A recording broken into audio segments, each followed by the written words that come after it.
Bienvenue sur la chaîne YouTube d'Influenceur 225. Hommage à Jerry Rawlings. John Jerry Rawlings est décédé ce jeudi 12 novembre 2020 à l'âge de 73 ans. L'information a été confirmée par plusieurs médias ghanéens dont le média d'État. À en croire ces médias, l'ancien chef d'État était hospitalisé depuis plusieurs jours à l'hôpital de Korle-Bu à Accra. Jerry Rawlings, né Jeremiah John Rawlings, le 22 juin 1947 à Accra, d'un père écossais et d'une mère ghanéenne, est mort le 12 novembre 2020, est un homme d'État et ancien président de la République du Ghana.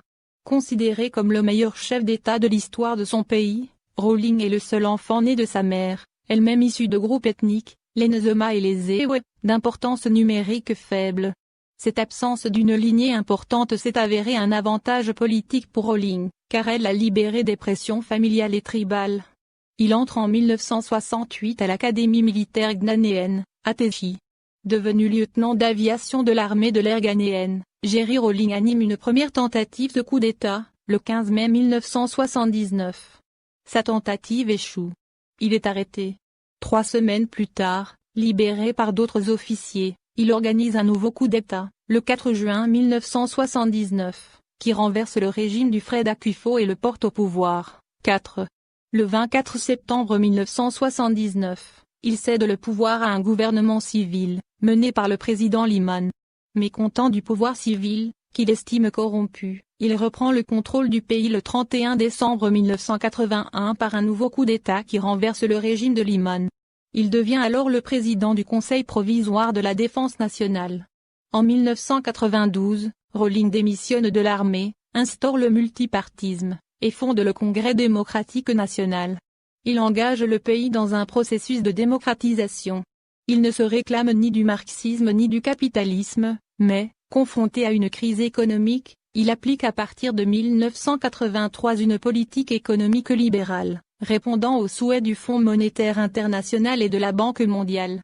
Rawlings est élu président le 7 décembre 1992, et prend ses fonctions le 7 janvier 1993.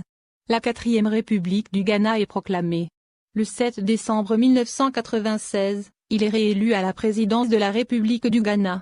Il entame son second mandat le 7 janvier 1997. Après 2 mandats, la limite prévue par la constitution ghanéenne, Rawlings entérine la candidature de son vice-président, John Atami, à la présidence en 2000, au nom de son parti. Mais le 7 décembre 2000, c'est le candidat de l'opposition, du nouveau parti patriotique, NPP, John Kufuor, qui est élu président. L'alternance est pacifique. Rawlings passe à son tour dans l'opposition. Le 28 décembre 2008, le candidat du Congrès démocratique national John Atami est cette fois élu président, marquant une nouvelle alternance politique. Encore une fois, cette alternance est pacifique. Perçu comme le véritable père de la démocratie au Ghana, il avait entrepris des réformes courageuses notamment dans le cadre de la lutte contre la corruption. Fondateur du National Democracy Congress, NDC, celui que les Ghanéens appelaient affectueusement par ses initiales JJ gardait une influence importante dans la vie politique de son pays.